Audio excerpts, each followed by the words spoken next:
Chad Dukes here from the interweb's leading website, thefukerton.com, and heard locally here in Washington, D.C. on 106.7 WJFK. We're talking with a world-renowned fighter, wrestler, and broadcaster, the master of trigonomics. Frank Trigg joins us on the show. Frank, what's going on, man? How you doing, guys? Not bad. Another out here in Las Vegas, a little cold, 55 degrees, which is a little cold for us. I mean, not as cold as you guys are getting it, but, I've actually had to put on a thermal top on today. It's kind of weird. Oh, Gotta wear socks. Don't rub it in. It's wretched out here. Just curious, man. You got a lot on your plate. I was actually watching an interview with you a couple days ago where you're talking about the stuff you were doing with TNA, the stuff you're doing with your own show, training for fighting. Of course, you did the call for the Affliction fight. First of all, are you going to be doing the call for the next Affliction fight? How are you balancing everything? Well, they actually, this next Affliction fight, they decided to go with a different broadcast team. Really? Kind of got pushed to the side. Yeah, they're going to use, who are they using? They're using the pre-fight is on HDNet, so they're using Kenny Rice, and then on the the pay-per-view section, they're using the M1 commentating team. Fedor has that reality show he's trying to put together. Yeah. A bunch of heavyweights get to fight together, train to fight Fedor. They're using that commentating team, which is Sean Wheeler, and I'm not sure of who the play-by-play guy is. How do you feel about that? I thought you guys did a very good job with the first fight. Well, this is what I do. I'm the only color commentator besides Frank Mir. That's the high-level, legit professional fighter. Yeah. That commentates as well. Frank Mir has a long-term contract with the WEC, so he can't do it. I'm a little disappointed that Affliction would decide to go with not necessarily an unnamed play-by-play guy in Sean Wheeler. He's known more for soccer than he is for MMA, but using a guy that's unheard of for the color commentating, which is my role. I just don't understand why they would go that route, and especially since I know Tom Atencio, who's the vice president. Right. He and I have been friends for a couple of years. Obviously, Todd Beard has nothing to do with the fight game. He's only doing the Affliction clothing portion of it, but I know Todd as well, and Todd ultimately is Tom's boss. I feel at least I would have had it in enough to get a job, but it just didn't work out. Let me ask you, what do you think things are going? How do you think things are going over there in Affliction? They're bringing in some questionable fighters now. They had the whole thing with Randy flare up, with the Scott Farrell show, and it just they already had to postpone this fight once. And who doesn't want to see Fedor fight Arlovsky? But it just seems to me that outside of that, there's some questionable decisions being made.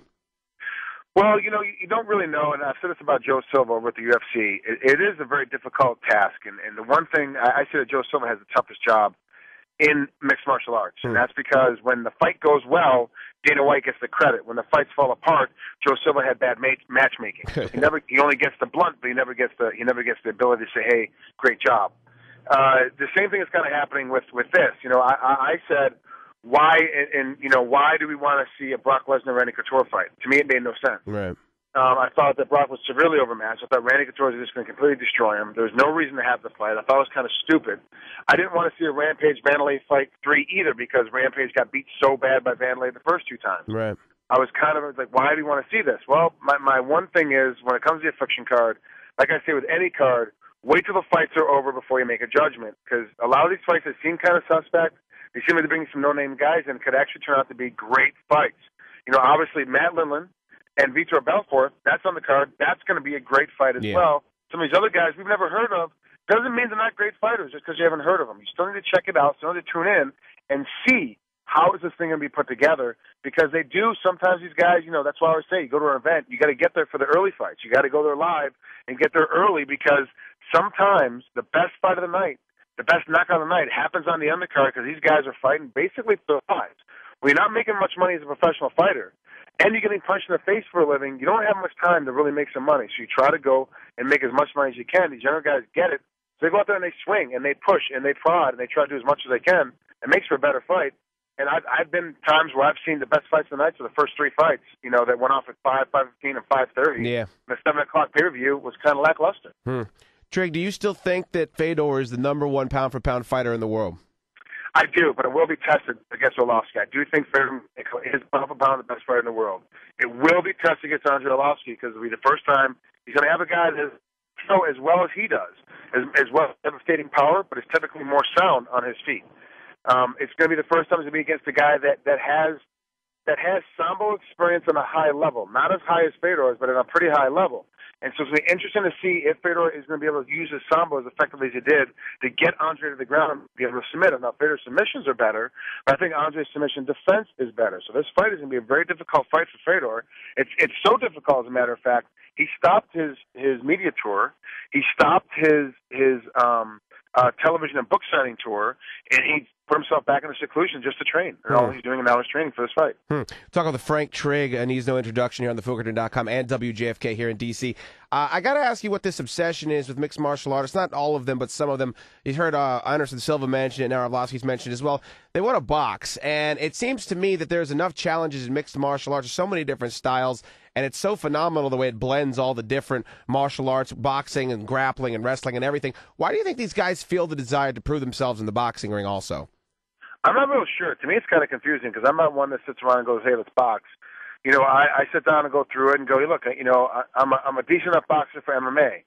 Boxing is a different entity all to itself." Yeah. I spent some time training with some of the amateurs over at UNLV Boxing because they always have national championships coming up, and these guys are at the college level, and some of these guys are going to break into the pros. And I go over there with them, and they're by no means high level boxing pros, guys with 8, 9, 10 fights. You know, like one time Anderson Silva wanted to fight Roy Jones Jr.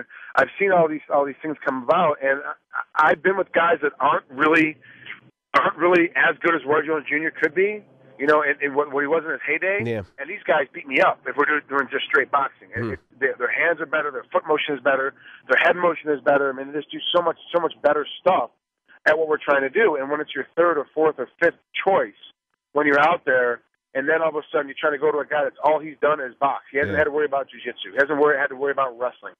Hasn't had to worry about, you know, all those other things. All he had to worry about was boxing. That's all he's done is box. And you want to go fight with this guy.